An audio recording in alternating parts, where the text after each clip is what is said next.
يا أيها الذين آمنوا لا تأكلوا أموالكم بينكم بالباطل إلا أن تكون تجارة عن تراض منكم صدق الله العظيم.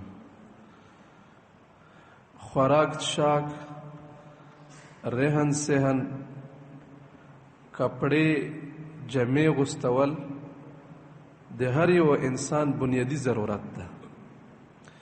دې شیونو استعمال نه بغیر سړی دنیا کې وخت نشي تیرولی. اگر چې د انسان د دنیا کې اصلی مقصود خو یا الله رب العالمین عبادت کول دی، خو د الله رب العالمین عبادت سړی وله کولی شي چې سړی صحت روغ وي او د هغه جسم سالم وي، او د انسان جسمانی حیات او جسمانی صحت دپاره دغه دنیوي ضروریاتو استعمال ضروری ده. لکه څنګه عباداتو کې د یو سړي دپاره الله رب العالمین طرف نه خپله یوه ضبطه ده، دغه رنګې دنیوي ضروریاتو کې هم د یو سړي دپاره خپل ضرورتونو پوره کولو کې شرعي ضابطه ده چې دا سړی به خپل ضروریات د هغې قاعدې مطابق پوره کوي. د عام ځناورو په شانتې چې کوم ځای نه دته ضرورت ملو کېدلو هغې ځای نه به دا ضرورت نه پوره کوي، بلکې چې کوم ځای نه د ضرورت پوره کولو دته شرعاً اجازت وي نو هغې ځای نه به دا خپل ضرورتونه پوره کوي. په دې طریقې چې یو سړی خپل ضرورتونه پوره کوي نو د عمل بیا الله رب العالمین په نسبت باندې مقبول وي، د عبادت بیا د الله رب العالمین په نسبت باندې مقبول وي. دنیوي ضروریاتو پوره کولو کې ټولو نه اول خبره یو مسلمان سړي دپاره دا ضروری ده چې هغه د خپل ضرورتونو کې خودکفیل وي، په خپل محنت او په خپل همت د خپل ضروریات پوره کوي. د خپل خوراک شاک، خپل رهن سهن، د کپړو جمع استعمال کې د بل چا باندې انحصار نه کوي. او دا وجه ده چې موږ تاسو دین کې یو تندرست او توانا سړي دپاره چا نه سوال کول هم جایز نه دی. بل چا مال په باطل طریقې سره خوړل خو اسم حرام دی. چا نه غلا کول، چا نه ډکا کول، چا سره دوکا او خیانت کول. لا تأکلوا اموالکم بینکم بالباطل، دا خودی حرام. یو سړی چې په خپله تندرست وي، روغ وي، ګاټه واټه کولی شي، هغه دپاره جایز نه دی چې هغه بل چا نه د خپل ضرورت پوره کولو کې سوال وکړي چې ما ته روپۍ راوکړه زه به ځان دپاره روټۍ واخلم، ما ته پیسې راوکړه زه به ځان دپاره کپړه واخلم. نبی کریم صلی الله علیه وسلم ارشاد مبارک ده: ان المسألة لا تحل لغنی ولا لذی مرة سوی. یو مالدار سړي دپاره چې واسې راسي او یا یو تندرست او توانا سړي دپاره زمیرتن سوي اخ چاته یې چې هغه لسونه پښې روغ وي او هغه په خپله باندې که محنت وکړي نو ځان دپاره ګاټه واټه کولی شي. د سړي دپاره حلال نه دی چې چا نه سوال وکړي، او چې څوک سوالونه کوي سره د دې چې هغه صحت روغ وي.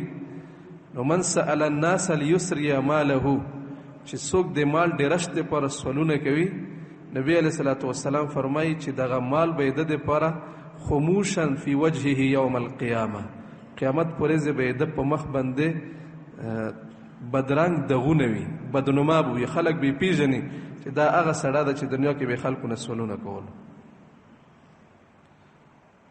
سوال کول یو روغ او تندرست انسان دپاره هسې هم هغه سره خوند نه کوي چې یو انسان د خپل ځان په شانتې بل مخلوق نه سوال کوي. ظاهره خبره ده چې چا نه سوال کوي نو عتاب هغې کې د نفس عزت مجروح کېږي، ته به یې هغې په مخ کې ذلیل او رسوا وي. او چې کوم خلک سوالونه کوي د هغه لاس کله هم ډکېږي نه، لاس به همیشه دپاره تش وي، خو د سوالونو په مصیبت کې او د سوال په دغې بېعزتۍ کې به همیشه دپاره مبتلا وي. نو یو خو یې مسلمان سړي دپاره اول نمبر خپل ضروریات پوره کولو کې دا خبره خپلول ضروری دي چې هر سړی د خپل ضرورتونه په خپله پوره کوي. نبی کریم صلی الله علیه وسلم ارشاد مبارک ده چې د هغه سړي نه زیاته طیبه او پاکیزه ټکاله چا نه ده خوړلې. کوم څوک چې د خپل لاس کمایه ټکاله خوري، خپله محنت مزدوري کوي او د هغې شیونه استعمالوي، د نه پاکیزه خوراک چا نه ده کړه. حضرت داود علیه السلام به هم د خپل لاس کمی استعمالوله. بلکې انبیا علیهم السلام خو چې څومره دي، هر پیغمبر د خپل دنیا ضرورتونه په خپله پوره کړي دي. اگر چې د هغو دنیا ضروریاتو فهرست د موږ تاسو غوندې طویل نه و، چې موږ تاسو خو ضرورتونه دومره ډېر دي چې یو سړی 24 غنټې کې نیمه ورځ هغه محنت مزدوري نه وکړي نو بیا هغه ضروریات نه پوره کېږي. ضروریاتو کې کمی کول دا خو موږ په اختیار کې ده. سړی د کم سے کم ضرورتونه په هغې باندې اکتفا کوي، خو خپل ضرورتونو کې دا په چا باندې بوج نه جوړېږي.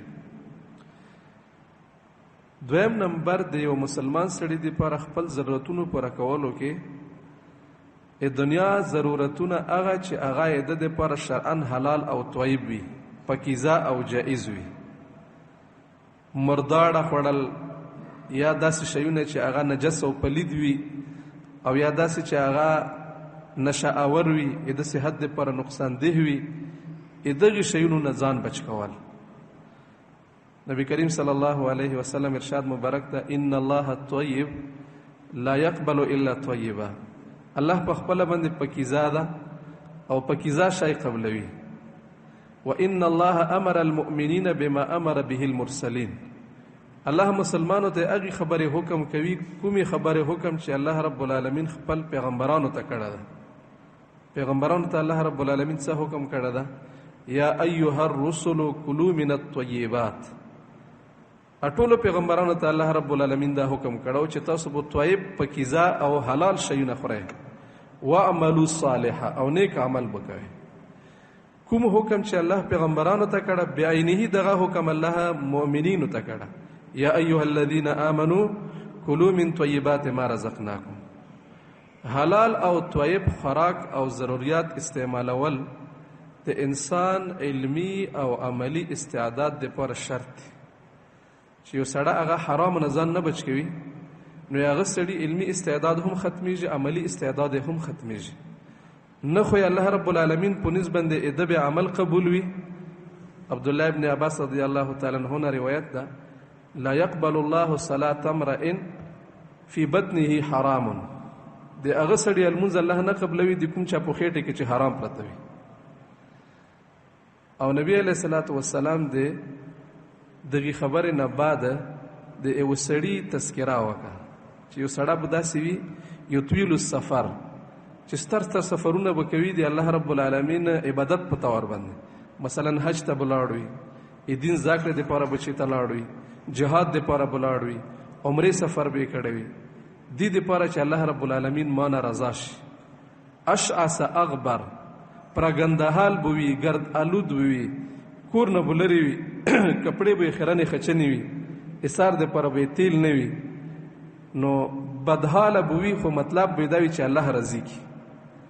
او بیا به الله رب العالمین ته لاسونه پورته کړي وي. ثم یمد یدیه الی السماء یا رب یا رب. الله نه به سوالونه غواړي، خو د دنیا ضرورتونو پوره کولو حالت به دا وي. وملبسه حرام، کپړې به حرامې غوستې وي. مشربه حرام، چې کوم شای شي هغه به حرام وي، چې کوم شای خوري هغه به حرام وي. وغذی بالحرام، حرام سره به د هغه پرورش شوی وي. فانا یستجاب له. دې دواګانو به الله رب العالمین په حضور کې څنګه قبول شي؟ اگر چې د ټول عمر په سفر کې تیر کړه ده، حجونه کوي، عمرې کوي، جهادونه کوي، خو د حرام نه ځان نه بچ کوي، نو نبی علیه الصلاة والسلام فرمایي چې د سړي دعاګانې الله رب العالمین په حضور کې نه قبلیږي.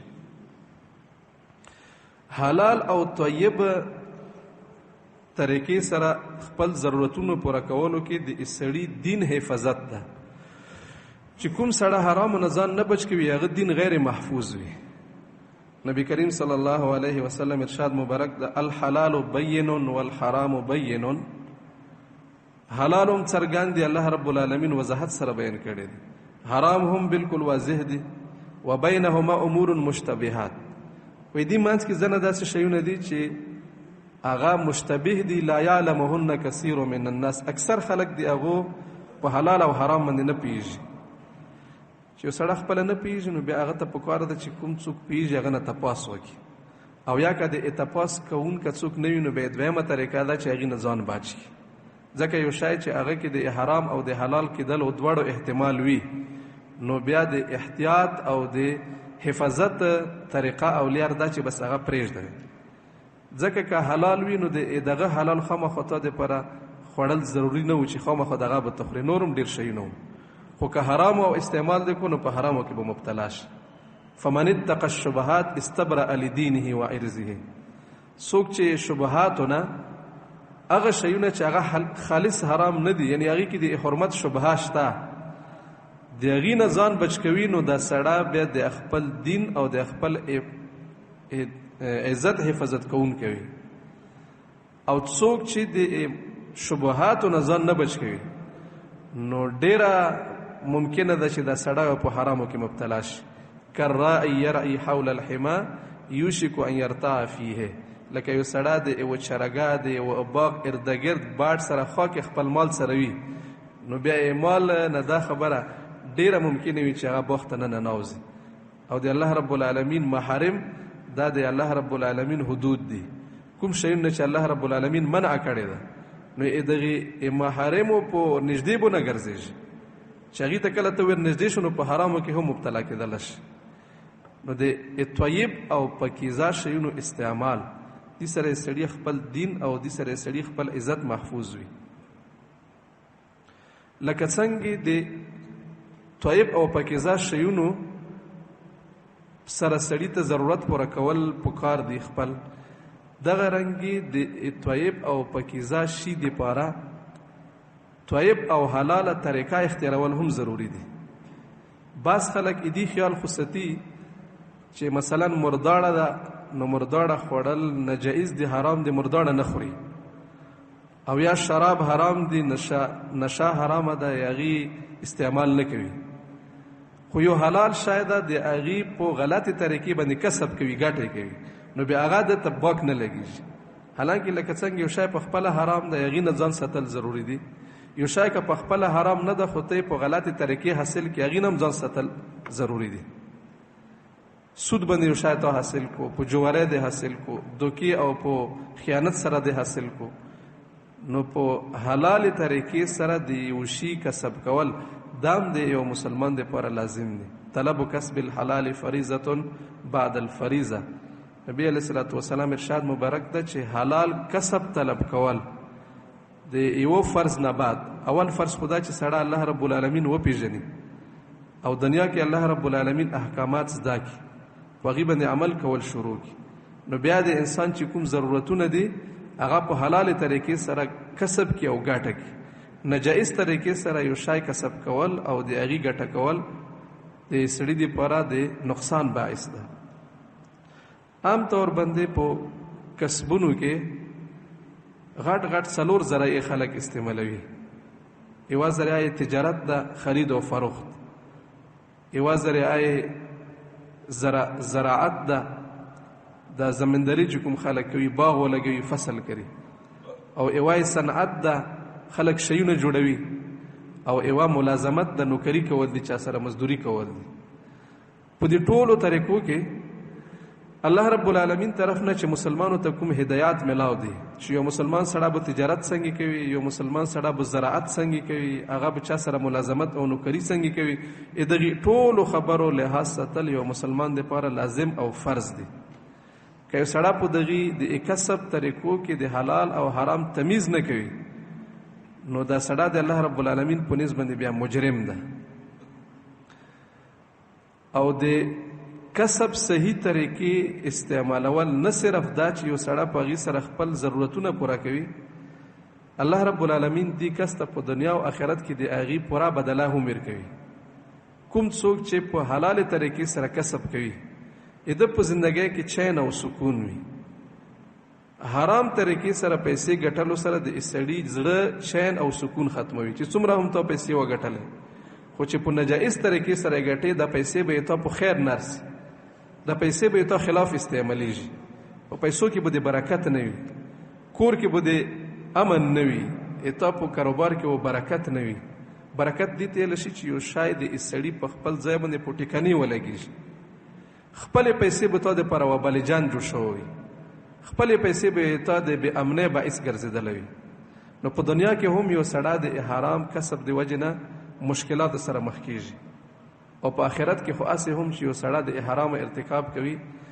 نبی علیه صلات وسلام ارشاد مبارک ده: کل لحم نبت من السحت کانت النار اولا به. کومه غوښه چې د حرامو نه جوړه شي نو آخرت کې د هغه ځای صرف او صرف جهنم ده. هغه د جنت حق نه لري چې جنت ته داخله شي.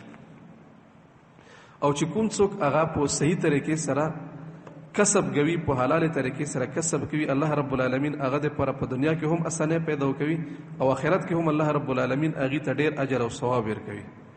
تاجر متعلق نبی علیه صلات وسلام فرمایي: التاجر الصدوق الامین مع النبیین والصدیقین والشهداء. هغه تاجر چې هغه په تجارت کې رښتیا یایي، چاته دروغ نه وي، امین وي، خیانت چا سره نه کوي، دوکا چا سره نه کوي. ایدی تاجر په آخرت کې درجه بو انبیاء علیهم السلام سره وي، صدیقین او شهداء سره به ایده په قیامت کې حشر کیږي. لویه مرتبه ده، عظیمه مرتبه ده. خو یو تاجر دا فضایل او اجر ثواب که حاصلوي نو هغه دپاره مسلمان تاجر کېدل پکار دی چې مسلمان په شانتې تاجر وي، د اسلام په طریقې باندې تجارت وکړي. یو مسلمان تاجر دپاره څو خاص خبرو خیال ساتل پکار دی. اول نمبر خو یو مسلمان چې تجارت کوي، کاروبار کوي، خرید فروخت کوي، لین دین کوي، چې دغه کاروبار د دینی فرائضو نه د دپاره رکاوټ ونه ګرځي. رجال لا تلهیهم تجارت ولا بیع عن ذکر الله و اقام الصلاة و ایتاء الزکاة. چې تا تجارت هغه د الله رب العالمین په بندګۍ کې خلل وکړي نشي، نو ټولو نه اول ضروري خبره د مسلمان تاجر دپاره دا ده چې هغه تجارت د وجې نه د هغه په لمنځه کې فرق نشي را. داسې نه چې په تجارت کې مشغول ده، فرض المنځ نه پاتې شو، او یا جمعات جامع المنځ نه پاتې شو، او یا د مور پلار اطاعت نه پاتې شو. پیسو کې دومره مشغول ده چې مور پلار د خدمت ته حاجت لري او دا هغې ته نه وزګریږي، یا د سبق چې کوم ضروري مسائل دي دنیا سره تړلي. عقاید خو هر مسلمان دپاره زده کول ضروري دي، اخلاقیات خو هر مسلمان دپاره خپلول پکار دي.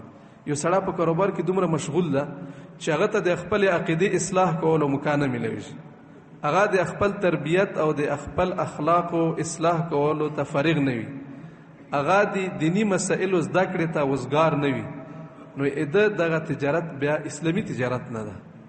نو اول نمبر د مسلمان تاجر دپاره دا خبره ضروری ده چې د هغه تجارت په دینی امورو کې خلل واقع نشي. دویم نمبر دا چې دا په خپل تجارت کې چا سره دوکه او خیانت نه کوي. دو نمبر شاید ایک نمبر شي په نامې باندې نه خرڅوي، یو خالص شي په نامې باندې چې کوم شي کې ملاوټ شوی هغه نه خرڅوي. عام طور باندې تجرانو کې دا شی ډېر زیات وي چې یو شی هغه مثلا ګبین خرڅوي خلک، نو په ګبین کې چینی مکس کړي وي، بیا په هغې باندې پاسه نه کاغذ لیکلی وي چې خالص شهد دستیاب ہے. خالص شهد خدا مطلب وي چې په هغه کې تا ملاوټ نه وي کړه، حالانکه په دې کې تا ملاوټ کړه، دا دوکه ده. نبی علیه صلات وسلام ارشاد مبارک ده: من غشنا فلیس منا. څوک چې موږ سره دوکه کوي، په خپل شیونو کې ملاوټ کوي، نو د موږ سره نه ده. یا خلک سوچا غیړي خرڅوي، دیسیږي، نو بیا دیسیږي باندې پاسه نه کاغذ لګولی وي، حالانکه هغې سره نور مکس کړی وي. دغه رنګې د بعض خلک خو داسې دي چې د خپلې ګټې دپاره د انسان صحت سره لیبې کوي. مثلا ډاکټران به یوه دوایي وي، په هغې کې به صرف اوبه چولی او پاس نه باندې لیکلی وي چې دا دوایي استعمال کړي تا فلانکې بیماري به ختمه شي، او ځنه خو داسې وي چې بالکل ایکسپایر دوایي خرڅوي چې ټایم یې ورباندې وشته وي. نو دا ټول شیونه د دوکې او خیانت په زمرې کې داخل دي. مسلمان تاجر دوکه او خیانت نشي کوله. د کوم چا په تجارت کې چې دوکه او خیانت وي، د سړي ګټه حلاله ده، حرامه ده، او د دپاره دغه رنګ کاروبار کول جایز نه دي. نو دویم نمبر دوکې او خیانت نه ځان بچ کول. دریم نمبر د خپل ګټې د پوره خلکو ته مشکلات نه پیدا کول. مثلا یو شاید یغي آینده کې د ګرنېدلو امکان ده، نو بیا د غټ چې کوم بپران دي او تجران دي نو دغه ټول شای مارکیټ نه واخلي خپل ګدام کې جامع کړي، د خلکو خوراک شوق شوی نه وي. نو چې کله ټول شای د خپل ګدام کې جامع کړي نو مارکیټ کې خلکو ته بیا شای نه ملويږي. نبی کریم صلی الله علیه وسلم ارشاد مبارک ده المحتکر ملعون، کوم څوک چې ذخیره اندوزی کوي په تجارت کې دا سړی ملعون ده، الله رب العالمین طرف نه په ده باندې لعنت ورېږي. یا د بازار نه بار یوه قافله روانه ده او هغه بازار ته سامان لري، ته بازار نه مخکې هغې ته ورواوځې او هغه په دوکې کې واچوي، هغه نه ټول سامان په ځای باندې واخلې چې دغې خلکو ته سامان په اسانۍ سره نه میلویږي.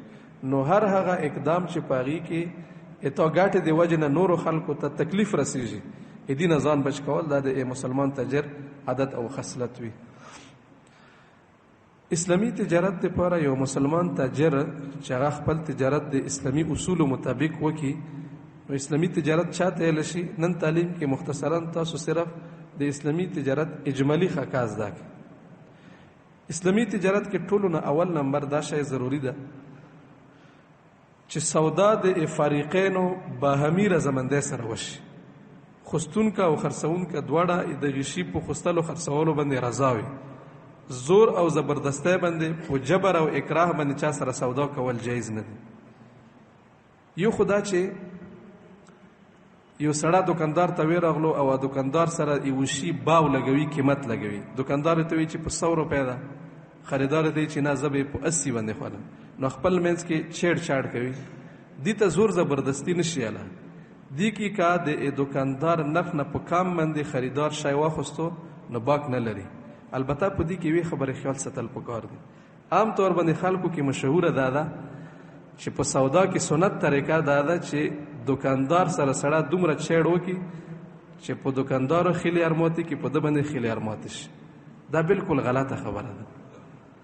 د تجارت او د سودا کولو صحیح طریقه ده چې سړی د یو شي نرخ نه ځان معلوم کړي، بیا هغه شي نرخ معلومولو نه بعد دکاندار ته ور ودرېږي. که دکاندار د هغه نرخ مطابق د ته شی ورکولو نو بیا بغیر چیړ چاړ نه په شی طریقې سره هغه نه دغه شی وصول کړي.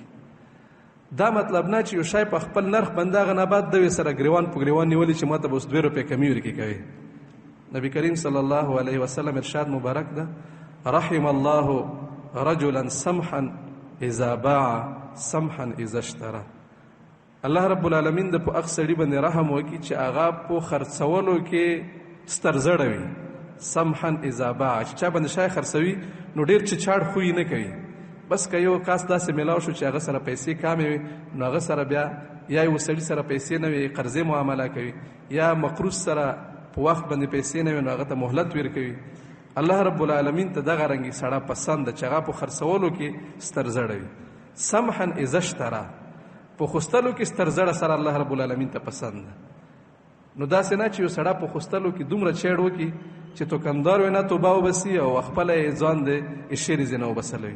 نو په سوداوانو کې په درنې طریقې سره، باوقار طریقې سره، او دوکاندار ته هم پکار دی چې هغه د ګاګ دپاره د همدردۍ جذبه لري.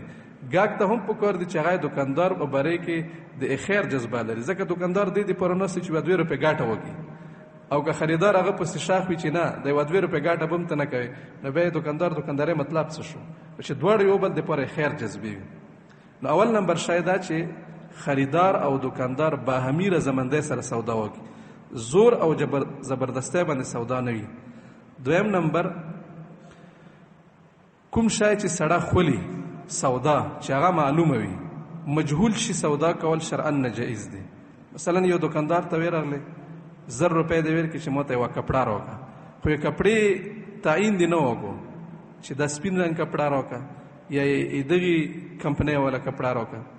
دکان نه ووتلی چې سبا ته راغلی نو هغه یو شی کپړه درکوي او ته بل شی کپړه غواړې، بیا مخپله کې یو بل سره لاس په لاس نیولی دي.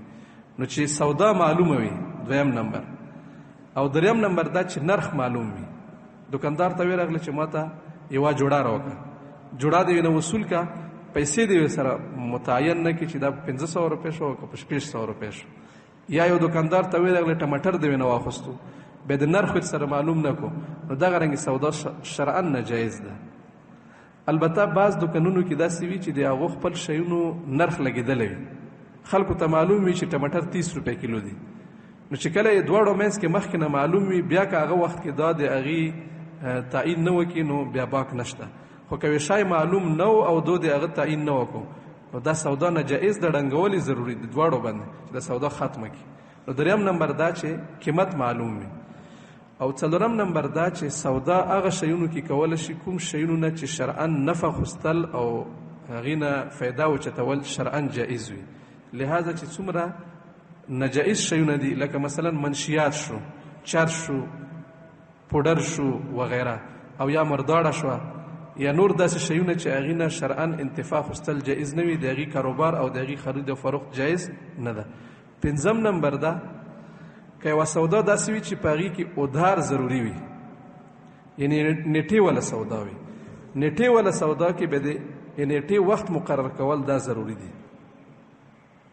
د موږ علاقو کې عام طور باندې د وړه دکانداران چې کومې سوداوانې کوي نو یو سړی ګاهک راشي دکاندار نه یو شی اوچت کړي چې 1 کیلو ټماټر را یا 1 کیلو پیاز راکړه، کور ته لاړ شي، بیا میاشتې نه بعد هغه ته وصولي کوي. نو دې 2 صورتونه وي. یو خو دا چې د دو منځ کې دا خبره مخکې نه توی شوې وي لکه د اسکول استادان دي یا نور تنخوادار خلک دي چې تاسو به ماته میاشتې په سر بیا وصولي کوئ. نو دې مطلب دا چې مخکې نه دو خپل منځ کې دغه ادار معلوم ده، بیا هم ټیک ده.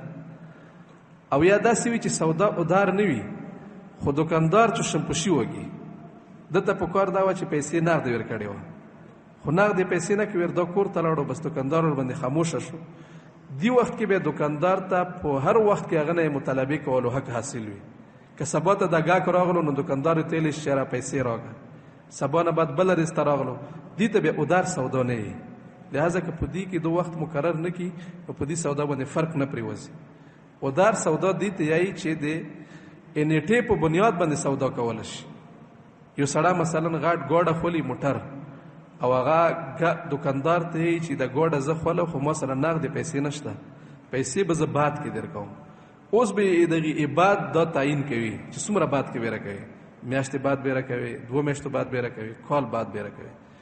نو ادار سودا دې ته ویلی شي چې په هغې کې نیټه د دغې سودا حصه وي.